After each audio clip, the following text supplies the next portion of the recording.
All right. Hello, everybody. Thank you so much for joining. We're going to slowly have people joining us just over the next few minutes. So take this time to just familiarize yourself with the platform. I would love to get to know where some of you are from. So please type into the chat. Let us know where you're from, what city you're coming from, and also maybe if you have an intention for this event, put that in there, and we will keep track of that. And also, if you have any questions as well, please feel free to ask those away, and we'll be also watching out for those as well. Cool. We have some people in London, Washington, Germany, Portugal, Berlin, Scotland, Delaware. Awesome. Yes. And also, yes, feel free to connect with other people. What's really great about this platform is you can connect with other people. Yay. Very exciting. All right. So I'm just going to go ahead and jump in. So first, before we really get off into anything, I just want to let you guys know that this event will be recorded. So in case if at any point you have to jump off, just know that this will be sent to the email that you registered with. So you can always go back and replay the event. And also we'll be sending out a podcast version as well. So if you're just in your car, in the shower, you can always have the opportunity to listen to it that way as well. So first, like I said, I really just want to thank all of you for coming out. And really, I love these sort of events because I believe that the value behind community and connection is just so important, especially in this time. And with that being said, something that we'll be doing with this event is it'll be very interactive. So this is a great opportunity for you to connect with others, to ask questions. We're going to have some time to break into small groups. And obviously, if that's not something that you feel comfortable with, you can always opt out for that. So just keep that in mind. And so I guess I should introduce myself, of course. So my name is Nadia Hassan, and I am the founder of Zaya. And I started curating these events, these series of events and workshops, really as a way to start sharing some of the incredible stories and the voices of healthcare leaders that are really making an impact on the lives of people who are really going through and have been diagnosed with chronic and mental health conditions. Personally, my story, my father was diagnosed with cancer, and I really started to recognize that there was a need for better health education and accessibility to holistic care. And so these events are really just a great opportunity to, just start learning about different sorts of therapies and approaches that can be integrated into your lives and to really improve the health and well-being of yourself. And so first, I really want to ask a question. How many of you are currently living in the UK? So there's a way, I believe, that you can either make a clap or do a little emoji face. But if you're living in the UK, I would love to know how many of you are here joining us. All right, cool. I see a lot of people. Great. Okay. So, right now in the UK at this very moment, over 18 million people are living with a chronic illness, and, their lives are debilitated by the lack of access to affordable and trustworthy holistic care. And so at Zaya, what we're trying to do is build a platform that's connecting people who are chronically ill. This can be patients with cancer, with chronic pain, and with depression, with holistic practitioners in a way that can really increase their quality of life, and they can get better access to care. And so I love these events so much because over the past few years, I've seen the value in community and affordability and education when it comes to wellness and healing, which is why these events will always and forever be accessible for everybody worldwide. And I'll always be interviewing experts so that we can really dig deep into these topics and you can get the most benefit and hopefully find some value in this. So with that being said, I'm going to stop talking because I have the pleasure to introduce another leader in the health and well-being space who really is pioneering the importance of mindfulness. And his name is Rik Center. So here with me, I have Rik Center. He is the co-founder of the Mindfulness Care Center, where he's developed workshops around mindfulness, somatic experiencing, spiritual wholeness, and the resilience of our human embodied experience. Rik is a mindful meditation teacher and has served as a Buddhist-Interfaith Chaplain at San Francisco General Hospital. He currently sits on the professional advisory group for CPMC, Sutter Health Hospitals in San Francisco. Rik is also the author of If You Can't Change Your Mood, Change Your Mind, Mindful Reflections Towards Self-Discovery. He also has a Mindful-Somatic Private Practice. He supports people with high levels of traumatic anxiety and PTSD, as well as grief support. His work specializes in the release of emotional congestion, physical stresses, tensions, and anxieties from accidents, repetitive stressful situations, surgeries, verbal and or physical abuse, feelings of abandonment, betrayal, depression, near-death states, early womb or childhood trauma, and PTSD. So really, he covers a very wide variety. So if you're here joining us and are hoping to seek some sort of support or just to learn a little bit more about how mindfulness can support you in your life, this will be a really great opportunity for you. So Rik, it's a pleasure to have you join me. I would love if we can just get started and you can just tell me a little bit about yourself and how you got into the work that you're doing. Great. Thank you for inviting me. And I think you covered everything. It's like, now I have to live up to all what you just said that I do. Wait a minute, do I do that much? And and as I'm saying that, the thing is I'm using awareness to what I'm saying. And I appreciate, because that's what I hope to allow all of us to become embodied with, that awareness is I know what's happening in this moment. I'm aware of what I'm saying. I'm aware of what's on the screen. I'm aware of what's around the screen. I'm aware of my body right here. And so which is mindfulness is that sense of knowing what's happening and clearing the window, washing it. And a lot of times mindfulness and meditation, we practice and we have an idea of what it is. And often it's like, oh, I just can't wait to learn this meditation. I've heard so many wonderful things about it. I'm just really tired of feeling things. And that's not what it does. It actually, we can feel things, but it's how we interact and think about it. And that's the real part of my work, is our interaction with reality of the way things are, my own feelings, my own thoughts, my own body sensations, what's happening around me, and putting all these things together and noticing how my mindfulness is reacting almost to my thoughts. So mindfulness is really becoming aware of our thoughts and what we're thinking. Is how I think about myself, how I think others. And what we're doing is we're creating that narrative. And sometimes I go, it's like, oh, those narratives have to go. And that's a narrative in itself. So if you think of we're a being, we're social beings, we, can be, sometimes we like more to ourselves, more out, back and forth, connecting with others when we can. I think we're getting closer to that maybe, but we've been doing it on screen. But it's that awareness of what's going on. It's awareness of my narrative.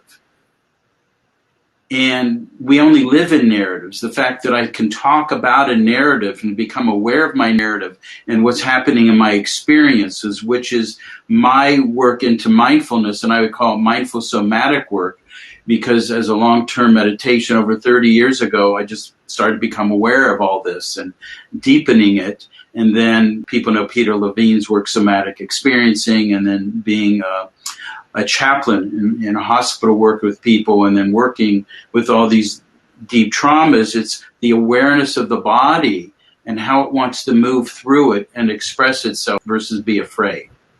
Be afraid. And often we're afraid of the body. What's this feeling? Oh, I'm shaking, I'm tearing. like something has happened to us. Maybe, I don't know if many of you, I've been outside walking and I trip and I get myself up. It's like, oh, who's looking? So, there's the narrative of shame or embarrassment. Well, you have two legs. It's amazing we don't fall more. Animals have four. Most of them, we have two. But when we fall, if this makes sense, it's like I notice there's sometimes a little shakiness and my eyes get moist. And it's like, oh, I don't want to see anybody shake, moist. I don't want to be embarrassed. And I want to try to get, but that actual shakiness and the teariness and a little heat just from falling is what the body's doing to express itself. You can use the word as ripples of energy to release itself to feel that I'm safe. And we often think there's something wrong with that. If something's happening to us, I'm in fear and I'm really shaking. That's the body trying to deal with that energy of what's happening in the fear of the event or what's ever happening, or I'm thinking about something. And so what Peter Levine actually recognized in somatic experiencing is animals move and shake and they heat up. And we do all that too. And somehow I found that in this world, we make a lot of that wrong or incorrect because we had to shut it down depending on our family environment. Don't you cry? Parents say, don't you cry in front of me, if they're doing something and it's hurtful. But that tearing and crying is what we need in order to calm ourselves. It's part of the discharge of survival. And so if we can't discharge our survival energies and know what to do, we can be in fight or flight. I'm always in fight a lot of my life, or I'm in flight a lot of my life. So one of those can begin to take over. And then if I can't, sure, well, am I in flight? Am I not? Can I run? Can I have my voice and say, Mom, please stop? I'm right here. I'm a person, but if I can't feel that I say that, it'll only make things worse. And I can't run away. We can go into freeze, tonic immobility, unable to activate. And so creating where I would say mindfulness and the somatic world are really one, because my mindfulness is bringing me here into this body. It's noticing what's happening instead of judging what's happening. So when we're really practicing mindfulness, we see the conscious awareness sees judgment. And in conscious awareness, there is no judgment. It's just seeing it. So I'm building that part of myself, a muscle that is able to observe and see that, oh, this is this is sadness, this is fear, this is anger, this is shaking. And so ultimately, I was talking with someone the other day, what my work is about, it's actually expanding the heart way bigger than we ever could have imagined. This is a heart practice. Because when the heart is totally open to our life experience, it can hold everything. It's not in judgment. It's not fixing. It's not comparing, and it's not judging. We should never compare ourselves to another person.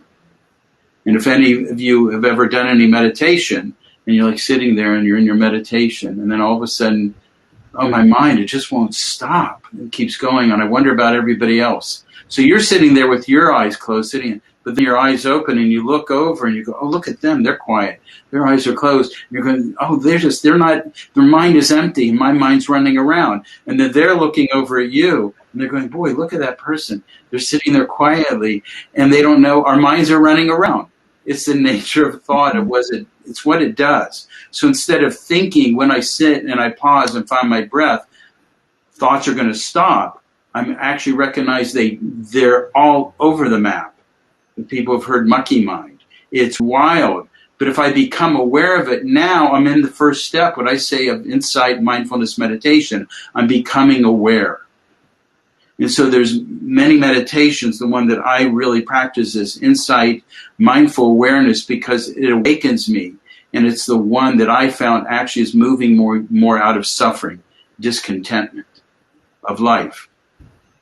So what we're doing is we're trying to open up our wisdom factor in our work. Because if I have a disease, I have an illness, I've had a traumatic incident, what I want to do is meet it with as much wisdom as heart as I can and have compassion for myself for what I've went through versus staying stuck in why did that happen over and over and over, till what I'm doing is I'm recreating, and then all the feelings and sensations which just want to be expressed, they feel so much I can't, so I slow down. So we're building our wisdom factor. So I'll read a quote from my book, and it says, wisdom, not taking personal what is not you. This would be difficult because what I'm proposing takes away the sense of self we fight for and cling to. This letting go may even feel like a struggle to keep from dying, yet it's life-altering. If only we could stop engaging with something that is not even who we are. So the first part of that is to recognize thoughts are not who we are. Because if they were, we could control our thoughts. And I'm wondering, is anybody out there able to control your thoughts? Are you able to control this body? You know, I had a teacher from Thailand. I was in retreat, and he said, just for 1 minute, be totally still for 1 minute. If you think you really you can control life or control anything, be still for 1 minute. No one can. You can't be total. At some point, there's movement or there's breath. So what we're breaking up in mindfulness practice, what becomes resilient about it, is because we're stepping out of the untruth we've been telling ourselves and feeding in a whole world and a whole society. And we're starting to open up to like, wow, being human isn't easy. It has feelings, it has emotions, it has sensations. We affect one another. But what I'm learning is I can choose, no matter what you're saying or what's happened, how I want to be with it. And in order to say when I say I can choose how I be with it, means I'm talking about response. I'm not talking about control. Because I can't control anything anybody's going to say. And, you know, we all know that. No one can control what we're going to say. And often we're living in this world of like, well, they can't say that. And I remember I was working with a client one time, and we were talking something they brought up with their partner, and they told me something. They had just told me something their partner said, and we saw the anger, and I saw what was coming on. So I wanted to actually deal with the body sense of what was happening with that person. So I'm tracking what's going on with them, and at the same time, what I said, they can't, and they go, they can't say that to me, and I go, but wait a minute, you just told me they did say it to you.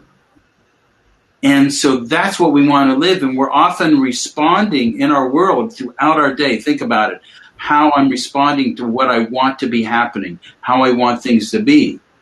So this person wasn't responding to what their partner actually said.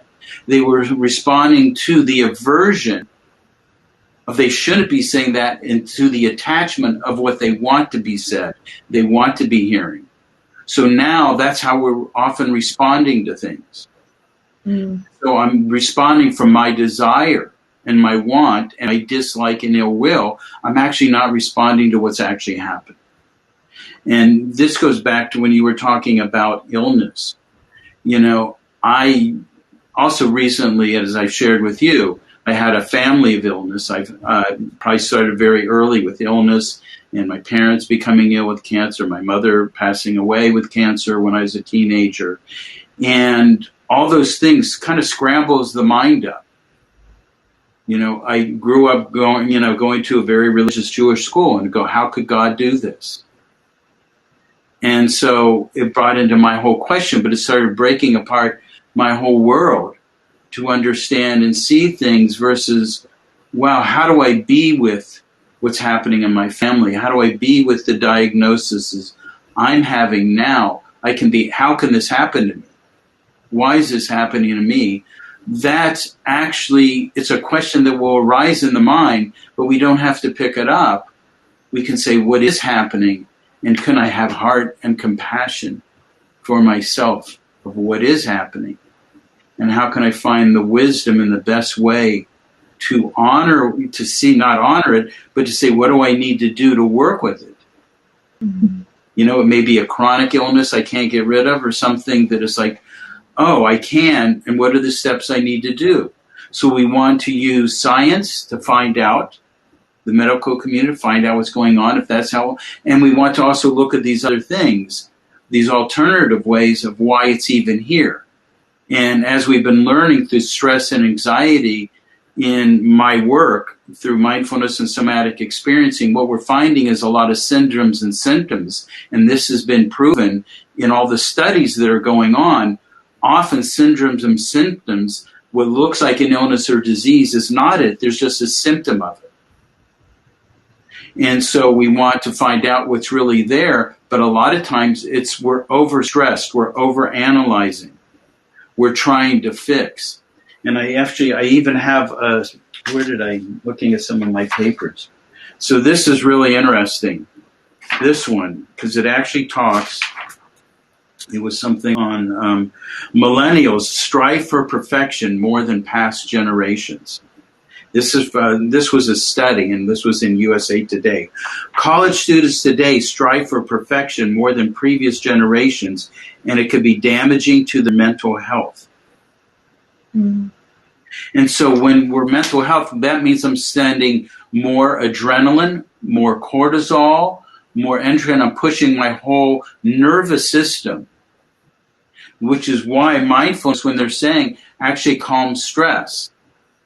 There was a study done in the biotech firms, one of the first studies that was done, and they had a group that actually did the 8-week program, and they had another group, we're going to give you the 8-week program after we do this one. They did all these markers, even on the immune system and things like that. And the people that went through the 8-week program, the mindfulness-based stress reduction program, they actually found their immune systems lower. I mean, they were less likely to catch something. Their 6 days were less.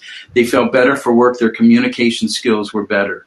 And we feel better about ourselves because we're pausing to actually learn about ourselves, not live in how I think I am supposed to be. I'm not supposed to feel this. It should be this way. It should be that way. So now we're actually running all over and we're never pausing. In talking about millennials, I was teaching a mindfulness program, and I think he was an engineer in tech. I live in the Bay Area of San Francisco, so there's a lot of that going around. There's a lot of that here in tech. And he just goes, I'm just overstressing myself with everything. You know, my mind's not stopping. And so he's taking the class. So after like 3 or 4 weeks, and we had a little break, and he walks up to me, he goes, I can't believe how different I'm just feeling in this 3 or 4 weeks. And he goes, you know, I'm really liking that. And he goes, are there some more things you can give me to do? Mm-hmm. And I just started laughing. I go, that's why you came here, because you can't stop grabbing and doing more and more. And you notice it's the stress and anxiety is causing you.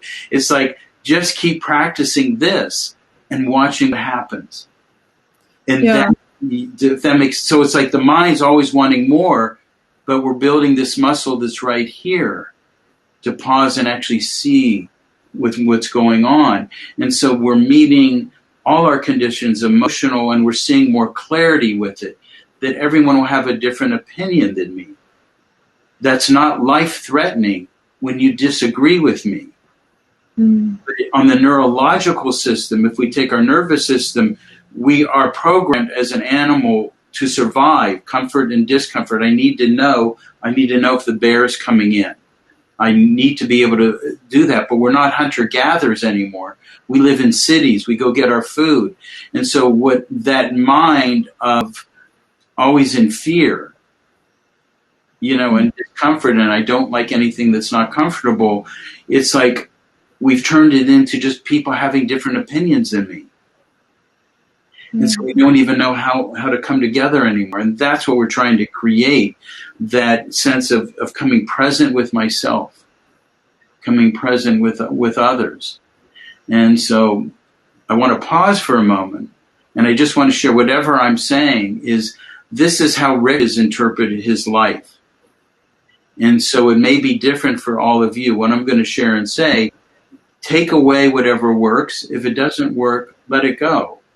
And so if I talk about mindfulness, I talk about Buddhism or spirituality, it's my gathering of my own way of interpreting, just as we each will. So We don't have to grab onto what Rik's saying is like, oh, this is the ultimate truth. It's just my sharing and offering of my own reflections of life and see what works for each one of us, which is what we want to do. When we share information, it's just we want to acknowledge ourselves, acknowledge there, and we don't have to get so upset when we don't agree with each other. And sometimes language, we are agreeing, but language separates us because we're not using the same words. But the inner feeling tones, the energy, we may all be moving in the same direction. Yeah. So, well, no, it's beautiful, everything that you've just said. I'd love to dive in and be a little bit, focus a little bit on how we can use mindfulness to really identify. So, the topic of this event really is how to calm stress and anxiety through mindful resiliency. And something that I feel can be really prevalent in a lot of people is that, we might be going through anxiety, we might be going through stress, and we might not even be aware of it. And sometimes we might not even be aware of the cause of it. We might not even be aware that our body is responding in some sort of way, maybe digestive issues, for example, or, there can be so many other physiological sort of symptoms that we can have when we're going through anxiety and when we're going through stressful times. And so how can we use mindfulness to really identify what the cause of that is? I think that if we're constantly in this sort of go state, we don't even, how can we catch ourselves to take a step back? I think that's kind of the difficulty sometimes for a lot of people is, and myself, even sometimes it's just, how can we learn how to catch ourselves in that moment, to just take a step back and meditate, use mindfulness in a way that we can connect back to why we're feeling a certain way, why we're feeling icky, why we're maybe not sleeping at night. You know what I mean? Yeah, well, I think, thank you for that, that question. Because the first part is to recognize mindfulness is not a solid noun. You have to think of mindfulness as a verb. So it's always in movement. It's in awareness. And so it's like what you're saying is, why do we want to do the meditation? We want to slow down enough to be able to recognize when the mind calms through a meditation practice.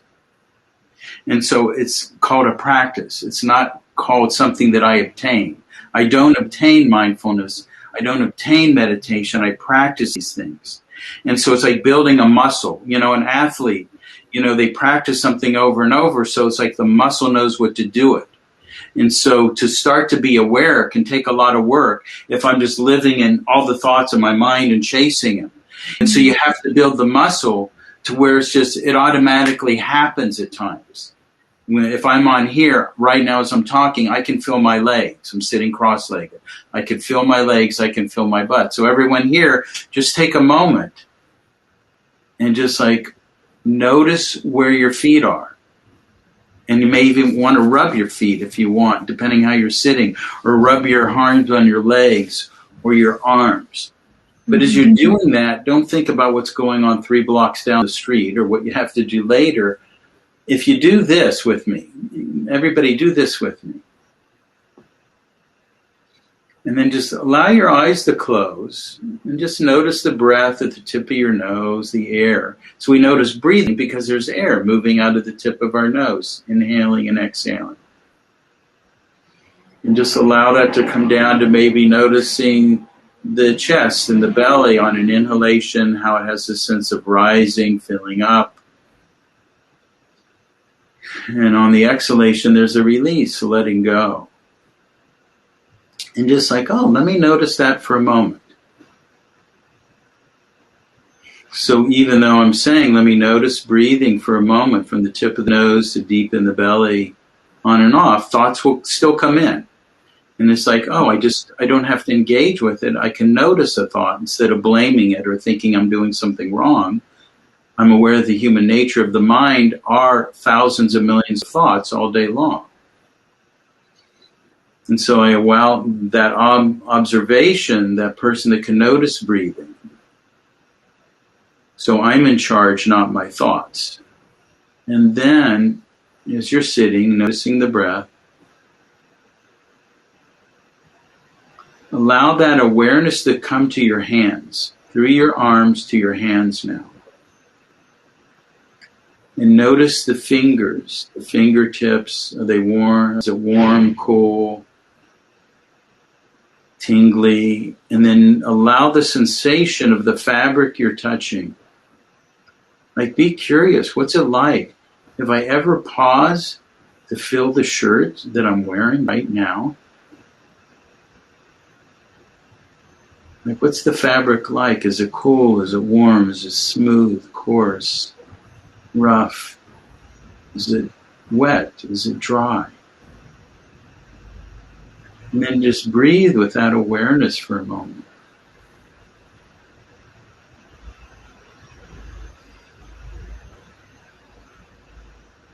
And then allow that awareness to expand to your feet and your toes. Oh, toes, what are you doing right now? And your mind have a sense of a tingling.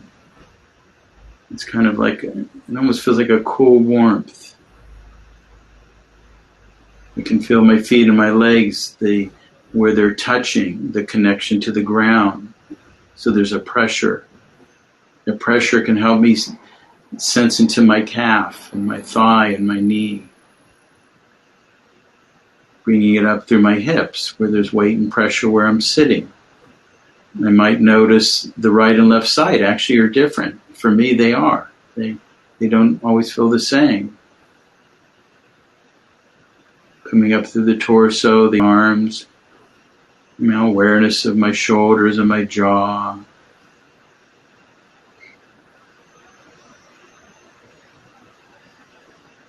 And then allow yourself to be aware of smell for a moment. Our nose needs to let us know if there's fire or gas. So if we say the consciousness of smell, if we look at that as also conscious awareness, it keeps us safe. This is actually, we built this part in of we're an organism. It lets me know whether I'm safe. Animals are always smelling. They smell each other to know whether it feels safe to them or not. So the nose for me is letting me know, oh, I'm safe. I'm orienting to the actual moment I'm in. And come to your mouth for a moment.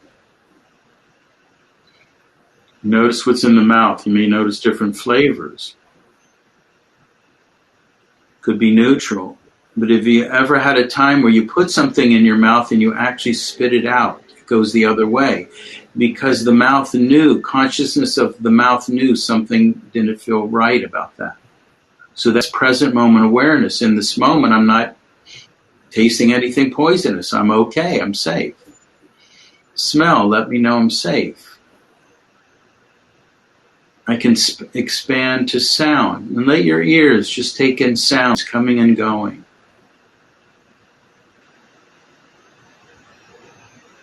Could be sounds inside the body or outside the body. If the Huns are outside my window beating the drums, I need to know that. I'm going to say, okay, they're about to attack. If I hear a growl behind me, I need to know that.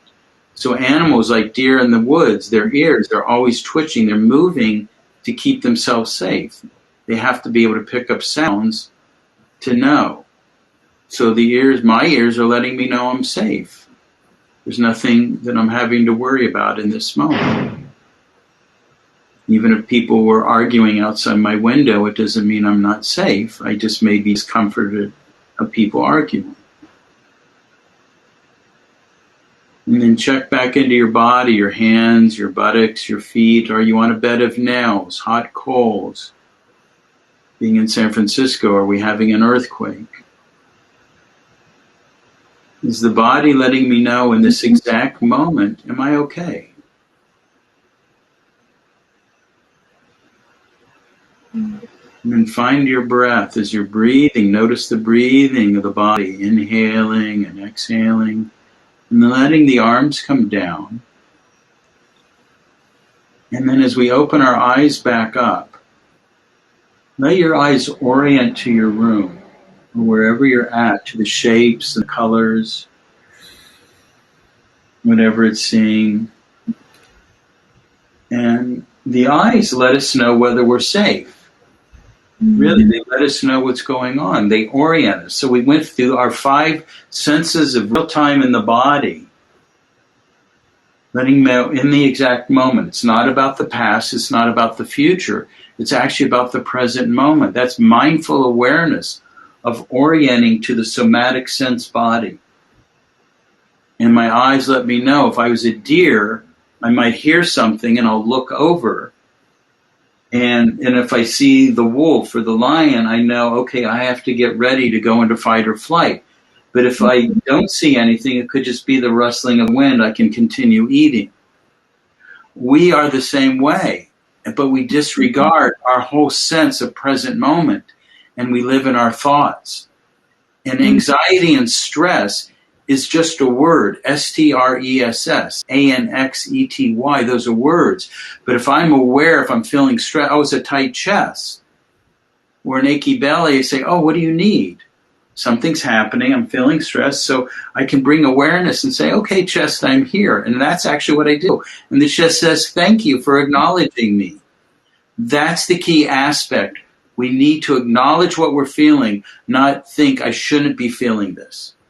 That is what leads to the anxiety and the stress. I shouldn't be feeling this. If you shouldn't be feeling this or having that emotion, it wouldn't actually be happening. It is happening, and we're learning what it means to live as an organic body instead of a creative idea of what I think an organic body and human being should be.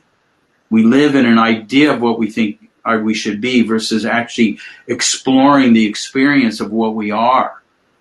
I think that's so powerful. How do I want to meet it? So now, as you look around and you have sight, smelling, hearing, taste, and touch, notice what your whole experience is like now versus maybe 15 minutes before you got onto the internet. Here, I was going to say it's called Run the World thing. I'm used to using Zoom. Notice, and then when we started talking, it's like I felt all this energy talking. I go, Rik, I said, we need to slow down. I didn't know when that was going to happen, but with Zaya in the Zaya's question, I was able to I answered it and I said, I need to slow down. And maybe everyone else needs to slow down too, would be nice. So notice, is my experience different? And I can ask anyone, please, is your experience, maybe it's the same, but is it different than it was 15 minutes ago, 10 minutes ago?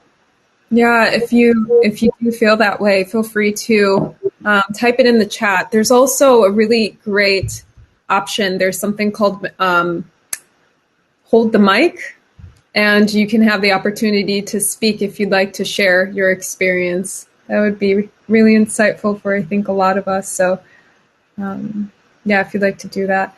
I think that if anybody would like to share in the meantime, I think that something that you're saying is just very powerful. I feel one of the biggest things that I'm hearing from you is how mindfulness can really help us reestablish a sense of safety, and how I think that, when we are in this state of fear, in this state of almost self-preservation, there's this feeling that I might not survive. It's just this human instinct in us. It's a biological response. Yeah, and that's what I'm trying to get to. The fact that we don't like uncomfortableness, and I always want pleasure. And I think, well, why I should always have pleasure? Because that's what I want. But it's not possible in a body of survival. And so we have to recognize there's feeling, tones, and sensations, because I need to know if I'm actually about to be attacked. So I need to know if something really actually is happening in this present moment. that's really there versus my idea of creating a future. So we're trying to create harmony and balance, which is by doing the exercise. And you could do this in 30 seconds. You could do it for 5 minutes. You can spend a half hour. Someone had a question. So it's like that when I have a mindfulness body scan meditation that, we practice in our program. It's a half hour long. And we're practicing how to be aware of the body. And the more awareness I have, my mind wants to go to Mars, like what's happening? I don't like this. There's discomfort. But if I be aware of the body, I come back here. I'm not going to Mars. So then I can start checking out, saying hello to my body parts. Oh, breath, belly, you just need some love. And I say, you got everybody here. Your whole body, arms and legs, Mother Earth is here. You're not alone. And I have had back, I've had to do that with my back because I crashed hang gliding years ago. So my spine and back can act up. And I say, oh, you're not alone. And it just says, oh, thank you, Rik. And I realized that there's other parts of my body. And it's not that necessarily the pain goes away, but it subsides on a level where I'm not adding to it from my mind anymore. I'm not adding a second level of suffering. So Melanie. Hi. Wow. So I just wanted to share this morning. I'm in my office at work, but so I'm a caseworker and a peer support trainer, peer support provider. But I have pictures on my wall of my family because it's my office here. And this morning I was just kind of glancing off to the side, didn't even realize I was looking at the pictures, but I have a second monitor kind of in front of the pictures. And there's a picture of me and my son died a little over 5 years ago. And so I immediately felt the tension when I saw that out of the corner of my eye earlier. I immediately felt the stress and I just kind of ignored it and went about what I was doing. So when we just did this mindfulness activity and you said to open your eyes, I looked around my office and I looked at my pictures. And when I got to the picture of my son and I didn't have that anxiety and I didn't feel that. So I certainly support mindfulness, and I can tell you that it definitely works. And I try to be mindful, especially being a trainer, for peer support providing. But I just wanted to share that it can even be that quick. It can happen that quick. So, yeah, thank you. And my heart goes to you, for your son. Thank you. And what I want to share, the tightness doesn't have to be stress. When I look at the picture and we see your child, what I'm also seeing is like, oh, I have a caring heart. What I'm seeing is you have a caring heart, which means I'm tearing, my throat gets tight, and it's because I care. But it's stressful if I think it shouldn't be happening. Right. See what I'm saying? Or it's anxiety if I think it should be happening. But if we think about it, it's like, oh, I'm feeling this because I care. He's never left your heart. He's never left your thoughts. And that's the sweetness of your love. And it's like, never want to give that up. Do you see what I'm saying? So it's like, oh, wow, I'm crying and I got tight because I saw his picture and I had calmed down and I care. And say, oh, this is what caring feels like. And then I just invite it in and say, oh, eyes, do what you want. And what happens when you say, eyes, I'm just going to sit here and observe. I don't need to figure it out. It's not wrong or right that I care. And so just take a moment and what's it like to just pause and say, eyes, do what you want. Throat and belly, I'm here. I can even put my hand on my heart. And body, you just feel what you want because I'm going to be with my love that I have for my son, that caring. Yeah. And just see what happens. And what's even happening right now is I'm just sharing this with you. Is anything changing? Yeah. I do a mindfulness activity with my son. I had a friend that taught me that, and it's a very real moment where I can feel very close to him. It's just sometimes when it comes out of the blue, it will. It triggers me, and I don't want to cry because I'm busy doing something else. I'm actually teaching a class on grief tonight, and I'm trying to get into this space. And so, may I ask you a question, though? Yeah, of course. What you just bring the mind back in this moment when you just hang out with the tear. And you say, oh, this is what a caring heart feels like to you in heart. And then you said you felt a tightness, and just bringing awareness to your body in the chair and just acknowledging yourself. What happens when just slowing down, not the narratives, right, but just the energy, the energetic ripples of muscle tissue. What's happening when I just acknowledge, oh, this is what it feels like to care. That's great. Thank you. What do you know? Can you describe to us what you're experiencing physiologically? I feel kind of flushed. I feel like my arms feel super warm right now. And I feel just kind of flushed, a little bit embarrassed, but I know it's okay. I know that it's normal. Right. So what I want to say, not judging that. Yes. So thank you for what I want to say to people and for you to everyone. That heat is a discharge. That's actually what we want to have happen. And so I can say, oh, heat. And fine, you're here. I'll just pay attention to you. You do what you want. And I'm just going to feel my butt on my chair. And I'll watch the heat for a moment. It's actually the body knowing what to do to help us feel better. Instead of blaming it or even saying it's embarrassing, it's just heat. That's better. Yeah. Do you see that? It changes. It's that fast that we don't recognize it because we're so busy judging, fixing, comparing, trying to make something out of, and instead of actually just acknowledging energy of the body, that it has a wisdom to know what to do. And this is the key aspect of trauma work. And grief work is trauma work. Right. Something that's happened to us either physically, sexually, emotionally, psychologically. We don't understand when we can become here in the body and just see it in the body. It starts to settle. It's like we come back into harmony. It's like there's a sweetness. We come back to the sweet spot. We're in homeostasis. And if you spell stress backwards, does anybody know what stress spelled backwards is? Desserts. We're in the sweet spot. All this work is about coming back into harmony. I can't come back into harmony if I'm constantly in my intellect. My intellect looks for something to make it right, why I'm feeling this way or whatever. But wisdom is beyond intellect. Heart, wisdom, chitta, which is chitta, the word which I really like. In Western society, we divide everything. But if we say our chitta, that means I'm talking about my heart, which includes my body, and my mind and my thoughts. I'm bringing those two together as one. They're not separate. Thank you.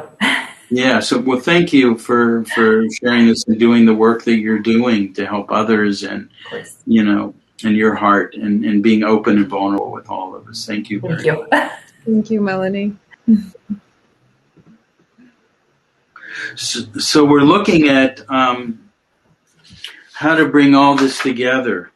We have a few questions. Do we have time for that? Okay, great. So the first question that we had is, so when we were going through, right after we were done with the exercise, someone asked, is there a minimum period of time we should do that exercise for? Yeah, I saw that question, which is, I think I tried to answer when I was talking. It's like when you practice and you practice more and more, and again, I've been doing this for over 30 years, and then getting deeper and learning from I've had just great teachers, clinicians, all these things. And I've tried to build, it's like I can catch it in almost like 30 seconds. I can go through sight, smell, hearing, taste, and touch. But I might want, if I'm learning it, to just spend time with sound. Just do sound meditation and just notice the sounds inside the body, outside the body. And then do body scan, which I'm saying we do it a half hour. So there's no right or wrong. It's not a solid. It's just how you're practicing and how much time you have in the moment. So just let everything be open, be curious. Okay. And then we have another question. How can mindfulness be useful in sleeping difficulty? Well, one way to do it is I can be aware of where my body is. And like, I don't know, it's like sometimes we can get up in the middle of the night, and I go use the bathroom and I come back And I notice sometimes it's like, oh my God, thoughts just like they start raining in, and then I can get back on bed, maybe, even fall asleep. But if I get up and I go to the bathroom, something I practice, I notice the feeling, I feel the weight and pressure of my feet. And I go to bed, I come back to bed, then I can feel the sheets. So what we want to do is feel the sheets, feel the pillow, noticing the breathing. So these are ways that it helps the mind slow itself down. And sometimes it takes a while. When I go into a meditation retreat, and even with long-term teachers in my monastic community, I sit with long-time monks. And when we go into a long retreat, it's like sometimes it takes us a couple of days to even start to get that mind slowing down more and more, becoming more aware of the thoughts and getting more in touch, because we're going to a very different level.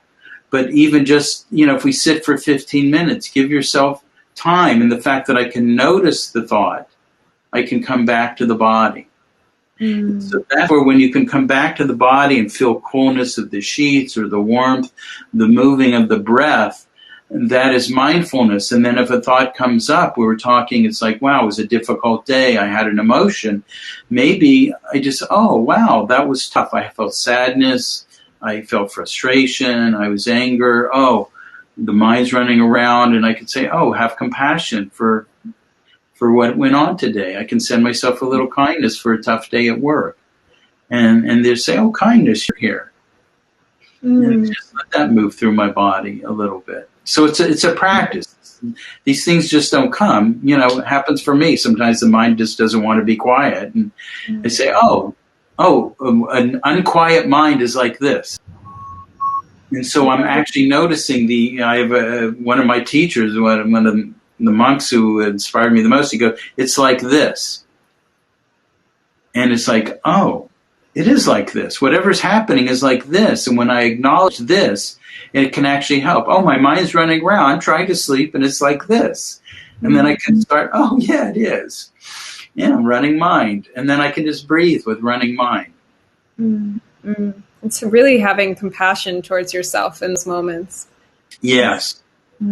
We definitely need that. Were there any other questions? Yeah. So another question. This is a good question. How can we be mindful allies and encourage others experiencing stress and anxiety to use mindfulness as a tool? There's a couple things on that. The thing is, practice yourself. Stop trying to fix other people. That's the key. We become the conduit, and people can resonate with our own calm. It's not saying we can't have these discussions, but it's like even mindfulness, people that start to practice, meditate mindful a couple months, and they start to feel different. Now they're the expert telling everybody what to do. And what I found is I can become what I want to be. So it's like my intentions. Can I be a kind person? Can I be present? And I can build on that. And so people can see and feel that in me. And then we admire it. So if we want to help someone be more embodied and be more present, be it yourself. And they will pick that up at some point. And then you can just share your practice, say, oh, here's what I'm doing, here's what I've learned. And then you let go. Whatever you share, you let go. Don't get upset if they don't even want to listen to you. That's their journey. And they don't have to listen to you. But if someone wants to, which is why I said, whatever I'm sharing here today, some people may be hearing it and say, it's like, oh my gosh, I'm never listening to this guy, Rik, again. He doesn't know what the heck he's saying. That's going to happen. Or someone said, this is great. I love what he's saying. So hear it, but don't attach to it. Practice it yourself. And that's the whole idea, is we want to practice it ourselves. So a little thing. So meditation is not about not having feelings. That is called not wanting, which is a suppression or depressing, a pushing away. Emotions have a natural movement in the neurology of our body that comes and goes. They are part of us and having a healthy relationship to the ups and downs of life. If we stay attached to a narrative that does not want and push feelings down, this could be a huge cause of why humans feel depressed and hurt one another. We suppress so much that we become fearful and uncomfortable with anything or anyone that does not make us feel better. So the word heart includes the word ear. In order to heal the hurt, which is you are, we need to listen and lean in. We learn how to listen to ourselves, the discomforts within us. We lean in and meet with our heart, the ear of listening. I'm listening to me, that offers kindness and compassion. The more I develop these qualities and attributes, I become more skillful in my own actions. Others will pick that up naturally. We're so busy telling others what to do so I'll feel better. That's the key. We don't like discomfort. It goes to survival. It goes to death. That is, to me, the undertone of our whole being, is actually understanding we come from that nervous system of a spine, and we develop from there an emotional, and then our frontal lobes trying to make sense of everything. But if I've never learned how to be with that, which is why we need resonance with the parents to connect, and if we haven't had that kind of bonding, we have to build it in as an adult.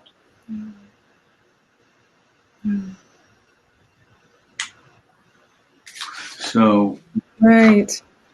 Well, we have just a few more minutes before we end. So if you have any more questions, feel free to ask those. And yeah, can I ask a question? So you're welcome. Are you able to put into a chat mindfulnesscare.org? Yes, definitely. Can you do that, please? So the website of my nonprofit, which I'm the co-founder of, is mindfulnesscare.org. Everyone can go there. I do a Sunday morning meditation at 9 a.m. Pacific Standard Time, and I actually have a friend in Madeira who sits with us. It's 5 o'clock usually there. So in Europe, we do a 9 o'clock meditation. You're welcome to join us. I know we do a Tuesday evening one that'll probably be, we do one at 7, and I do a grief and loss group, but you can find out more. You're welcome to anybody if you need to get in touch with me. It's Rik. Can you type that in? Or do you mind? Yeah, definitely. I'm not sure how to use this new platform. No. So it's RIK at mindfulnesscare.org. So it's Rik. I spell my name Rik. RIK at mindfulnesscare.org. Anyone is welcome to, message me. If you want, you can join a group if I can be of help. Some people, I know we're limited here on all the questions we can do here, and you can join our meditation on Sunday. I think in Europe and America that time works, and we can all sit together. And what we're doing is we're learning how to open our heart. This all is about, because we have difficulties in life, illnesses, hurts, pains, betrayals. How do we open our heart to start with ourselves? That it's so difficult, and that if I stay trapped in my own little box, I'm actually hurting others and maybe don't even know it. And I don't even know it. Yeah.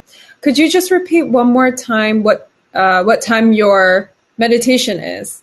It's 9 o'clock Pacific Standard Time. We go from 9 to 10:30. We sit for about a half hour. I do a reflection, question and answers, and discussion.